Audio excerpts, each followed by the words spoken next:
Hello everyone. I haven't done this in a while, but I am attempting to do a big wrap up of the books I've read in March, April, and May. I was thinking to separate, but given that it's the last day in May, I feel like I should just get this done, put all of these in one video, and then start fresh in June. Apologies for, I might be a little nasally.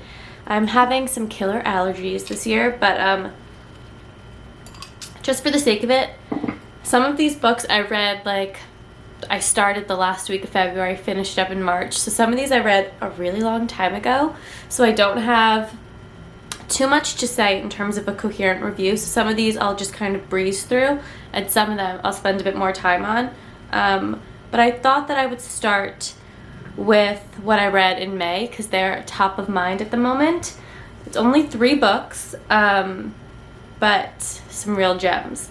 So what I want to talk about first is Matrix by Lauren Groff. I talked about this recently, but this was so incredible. So it's a historical fiction novel following Marie de France in 1100, and she is a bastard of the king. Her mother was raped, and so Marie is a byproduct of that.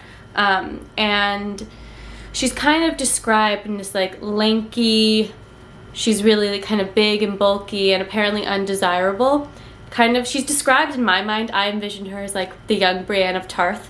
And she is kind of banished to a nunnery because they don't see her as being helpful to the crown in terms of a marriage that could be made. So she's banished to this nunnery at 16 or 17 years old.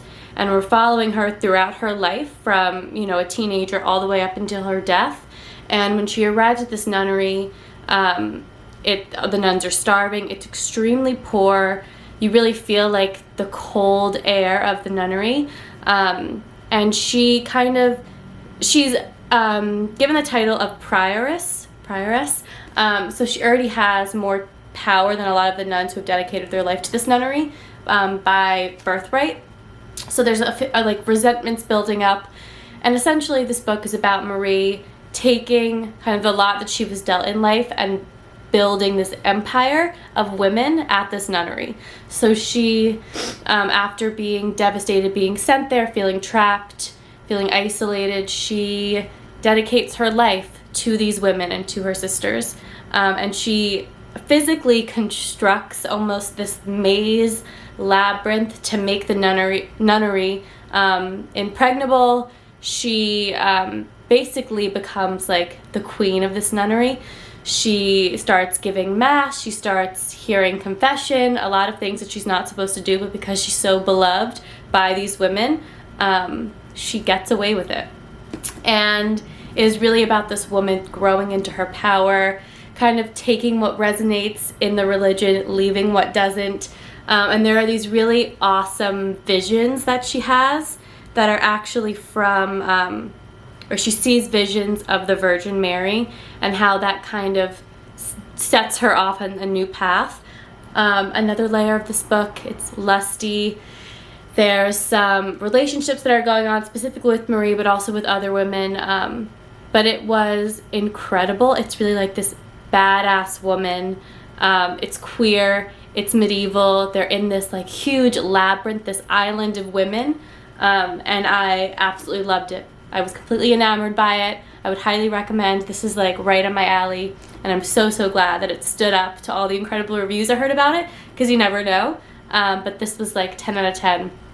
Perfectly done for me, and I really loved that we followed her throughout her entire life. I felt like so connected to this woman. She was sometimes so intimidating, so terrifying, but so like she still had these moments of being so tender and vulnerable, and to see her in all her different stages of life was perfect. Then I read, actually I don't know what order I read these in, but then I read The Cabinet by Eunsoon Kim. This was a weird one, and I knew it would be, but it is essentially about this man, I'm forgetting his name, Mr. Khan. He spends his life guarding, or almost like file keeping, for this physical cabinet called Cabinet 13. And in this cabinet, he's like this office worker, super monotonous, day-to-day life, dreary as all can be. And he dedicates his time to, he's kind of corralled into it in this kind of this odd way, to file keeping this Cabinet 13. And in this cabinet are files on people called symptomers. And these people, symptomers, are essentially people who have these kind of oddities about them. And they're basically not quite humans, not quite alien, but there's people who have evolved rapidly because of the harshness of our contemporary world, almost that these people are forced to evolve quickly to survive, but they're alienated, they're sought after. And for example, I'll give you some example, because the symptomers, their physical bodies and their conditions, if you will, were so interesting to read about. We have some people called torpors who are able to go into like, not a meditative state, but they like lose time almost. There's also a man with a tree growing out of his finger. And at first it's like quite cool or interesting to him, and then eventually it kind of consumes him and what that does to his physical body. But at the heart of this book, it's really about capitalism, how it's physically not compatible with our human physiology, and how we physically cannot exist in this at this rate. And I think this book kind of went in a really weird direction. The ending really took me by surprise. But it is really like interesting and hallucinogenic, but also really tender, and really this book feels like it has a lot of love in it, while being super out there, wacky, a little bit speculative, but there's a lot of like, it's told almost like a history or a scientific narrative, and what's fact, what's fiction. It's really kind of playful, but I enjoyed myself. I really did enjoy myself. I would recommend it. It's weird, it's wonderful, and it's kind of full of love, but also full of kind of the darkness of humanity. So really plays within that fine line. Then I read my last book that I read in May, City of Saints and Madmen by Jeff VanderMeer. So obviously this cover is as beautiful as a cover can be. This is the first in a trilogy, the Ambergris trilogy, and in this book we are introduced to the city of Ambergris and all its oddities, eccentricities, chaos. So it's kind of told in short story, or not really short stories, it's told in like different iterations to introduce us to this city. So there's like a history of how the city was conquered, how it was colonized, what that looked like. Then, you know, fast forward a few years, we're introduced to this festival of the giant squid, what that means. There's this man we follow who is a missionary who survived this jungle experience, and now he's obsessed with this woman, and we follow him. We follow, who else do we follow?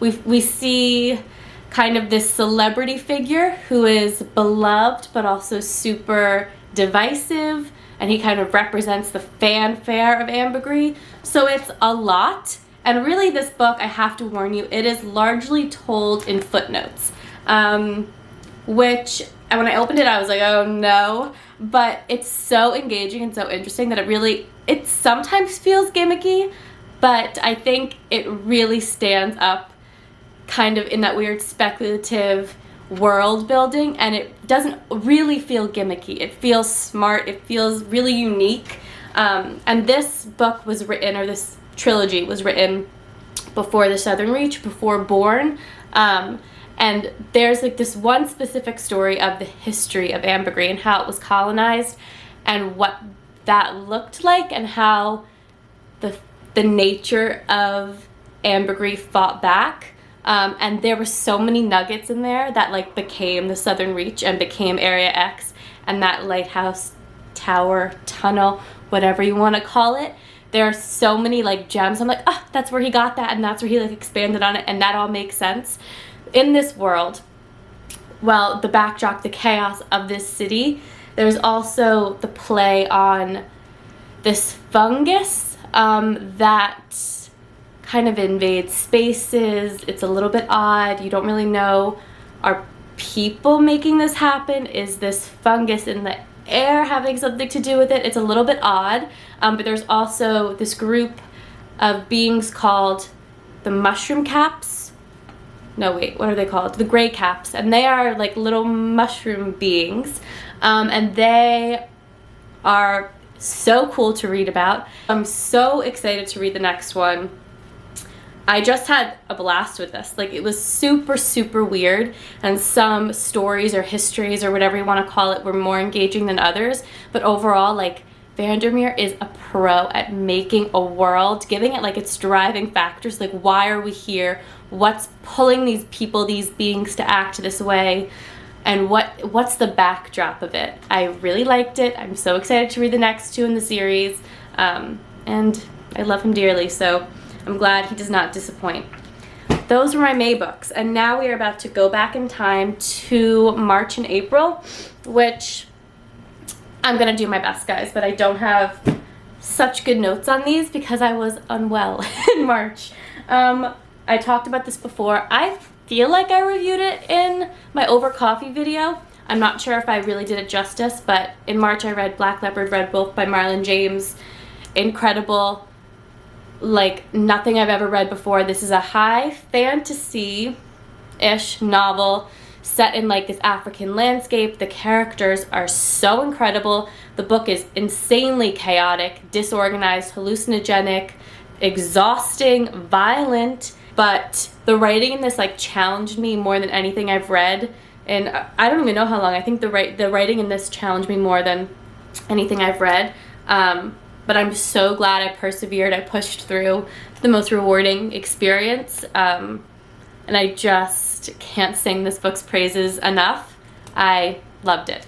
So if you want to know more, watch my Over Coffee video. I think I reviewed it in that. And then, very different vibe. I read The Beach by Alex Garland. This is kind of a modern classic, Lord of the Flies energy. We are following a man who's traveling to Thailand and meets up with this French couple, and they hear about this uninhabited island that's part of the Thai national parks, and they find this map through a series of odd, unfortunate, scary events and decide to kind of set out on this adventure. They feel really compelled and allowed.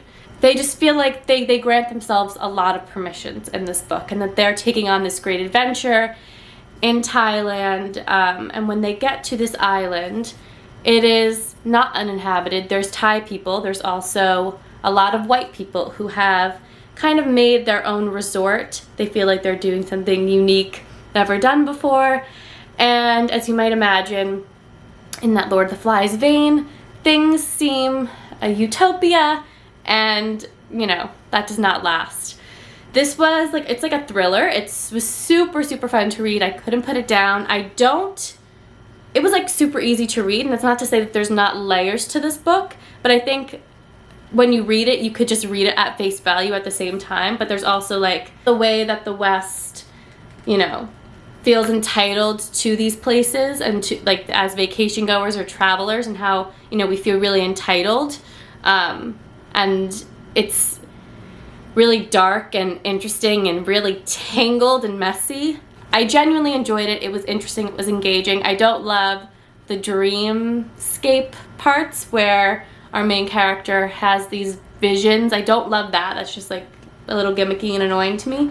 But this book has a lot to say, whether you read it at face value or not. I think this book has layers to it, and I think it's a book that should be read. And I enjoyed it.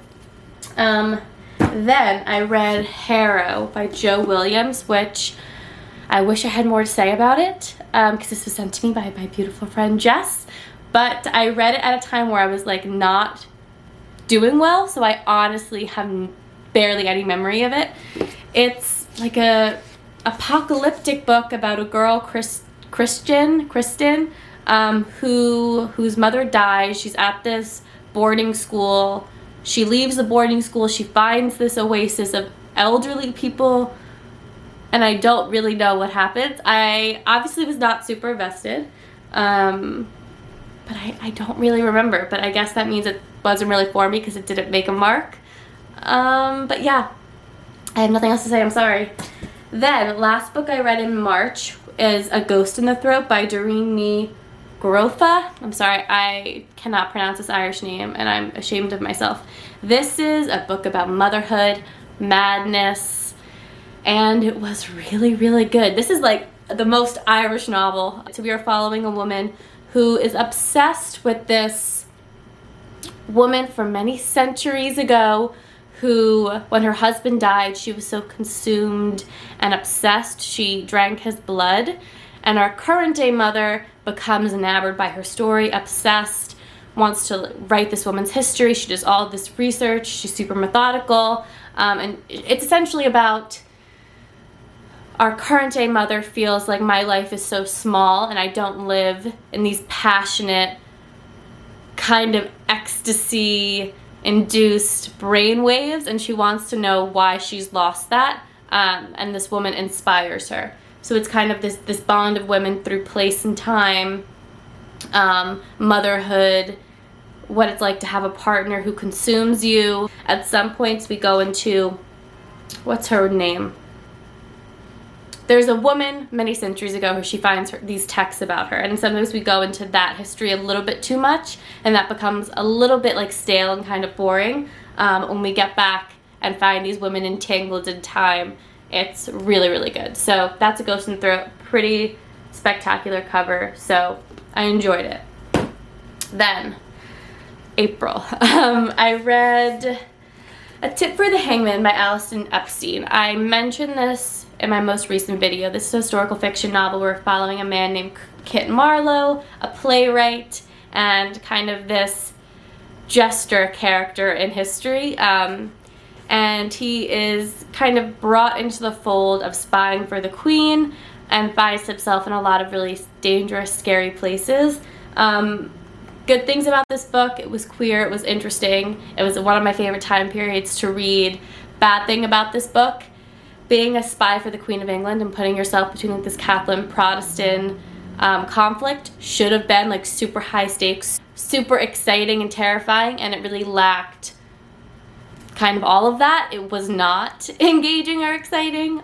There were moments that were good, but it really lacked urgency. Like I mentioned in my most recent video, Allison Epstein kind of forms this narrative by taking bits and pieces of different historical fact and fiction and possibilities and plausibilities and kind of weaving them to make this narrative, and I don't love that.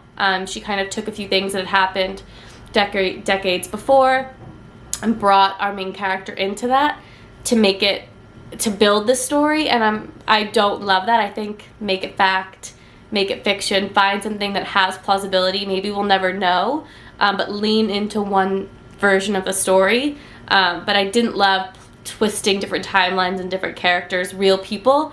It just felt like she could have told a different story, or she could have told a similar story with more plausibility. You know what I mean? So yeah, was not a fan. Then I read Love in Color by Babalola. So this is a short story collection, a lot of mythology retellings or mythological retellings, and it's supposed to be, you know, really about black love. I try to be a romantic, but I think in my heart I'm not. I'm not this mushy, gushy gal, and so it didn't work for me. It doesn't mean that all the stories didn't work for me. Some were interesting and sweet, but I think the mythological retellings in like such a contemporary setting sometimes seemed a little bit corny for me, but other times I'm like, oh, that really worked. So I don't know, I'm torn. I think this just wasn't for me, but I really loved what it was doing, and I do love a retelling, but it was almost like too contemporary. There was like some text speak and things like that feel like I don't love it. Kind of a mixed bag. And then the creme de la creme, I read Pachinko. Guys, they're Min Jin Lee. So this has a huge readership. It just came out, or it just became adapted into a television show, and there are people who have like dedicated so much time to reviewing this book, and I am just not going to even compare to those people who have really dedicated so much time in exploring all these different relationships, these different times, the way that the socioeconomic background changes. But all I can say is that this was incredible. I have nothing but praise to say about this book, and I don't know if you need to hear that repeated. It's about 4 generations of Korean people who end up in Japan, and it's all kind of sets off by this girl named Sunja, who falls pregnant after being kind of enticed by this rich, mysterious man, and after he lets her know that he's married, that he cannot marry her, but he'll take her as a mistress, she ends up marrying this really poor missionary man who is, you know, willing to marry her because he feels like this is his great act, and they kind of set off into Japan. She's separated from her mother, and then it's all the generations that come after them. I think it's really interesting to study kind of the male characters versus the female characters, and how they were written and the complexity of their narrative, but I thought it was perfectly done. Every character was told with tenderness, with love, with compassion, with brutal honesty. There's a lot of like universal truths in this book, and there's a lot that's specific to time and place, and I think that's what the best historical fiction does. It really balances that line. It makes you feel for these people, these characters, even if you cannot understand kind of the cultural drives that are behind all these people's actions and worries and fears and commitments, and it was just perfect. And, you know, because we're following 4 generations of people, when we're introduced to a character, we know that we will see their death. And I think knowing that, it's almost, you're like preparing for this loss, but the family keeps on going. And I think a book of this scope, of this scale, can really go one of 2 ways. And this is the best I've ever seen it done in terms of kind of how well we know these people, but that as soon as we lose them, it's like, okay, and what's next? And you feel their loss, but we can't get stuck on that. And the family continues to go, and there's like these mentions of them, and you feel their loss in the characters that remain, but the narrative keeps going. And I would read, you know, the next few decades following this. I loved it so much. I can't wait to watch the show. I think like the best thing that I can say about it is 2 days in a row, I woke up at my 5:10 a.m. alarm and did not go to the gym, but instead read this book because I wanted to finish it. And it's like the monotony of day-to-day life and these like normal everyday relationships, but the Min Jin Lee made it so compelling and just made you fall for these people and these stories, that I just had to read it, and I could not do anything else. I couldn't think about anything else. Okay, I'm the worst. I totally forgot that I also read, I didn't have them physically in front of me, so it escaped my mind. I also reread Piranesi in March or April. I did a vlog of it. Incredible, beautiful, perfection, obviously. And then I also listened to, and it totally escaped my mind, and I can't believe it because I really enjoyed it. I listened to Sorrow and Bliss by Meg Mason. Such a good audiobook. I mean, it's hard to say, but I have the worst luck with audiobooks. I usually don't love them, and this is one of the first audiobooks that was like such a good listen. It felt so intimate. We are following a woman, a middle-aged woman, which we appreciate, who is suffering with mental illness, and it's like the deterioration of her marriage and kind of the sabotaging of her own happiness because of her struggles with her mental illness. We kind of follow her from like the onset of this illness at like 16 or 17, and how that basically dictates the course of her life and the course of her relationships. I think something that this book did, or that Meg Mason did rather, that was really interesting. She never named what our main character's illness was, and then she called it X, or referred to her illness as X. And then at the close of the novel, the narrator explains, or the kind of the audiobook person explains, that her symptoms were indicative of a lot of different mental illnesses, and that it's hard to place them. So that like she didn't want to name something and have that be like what the reader's calling to or resonating with. So it was really, really good. You feel for this woman, you're frustrated by her, but I think some of the best parts of this book are the relationship the main character has with her sister, with her father. Her mother is a piece of work, but I really, really liked it, and I can't believe I forgot it. But yeah, that was when I was attempting to read the Women's Prize for Fiction shortlist. Probably not going to happen, at least definitely not going to happen by when the winner's announced in like the end of June. But I really, really enjoyed it. It felt just like a really intimate reading experience because she's kind of talking you through the way that her mind is working and why she's unable to like find solace in her husband. Yeah, okay. That's all I have to say. Now we can jump back into scheduled programming. So that was March, April, and May. I promise June I will be on track. It'll be a standalone video. But yeah, I just wanted to kind of get this out there, and I'm sorry if my voice sounds like, you know, I'm super nasally congested. I apologize. But yeah, tell me what's your summer reading looking like? What is like something you can't wait to read in summer? I feel like I need some summer vibey books. I'm like reading all these medieval nun books and historical fiction books that do not have the summer vibe. But that's what I love. That's what I'm really drawn to. But I need some good summer vibe books, maybe some thriller-esque books. But yes, thank you for watching. I will see you soon in another video, and love you guys.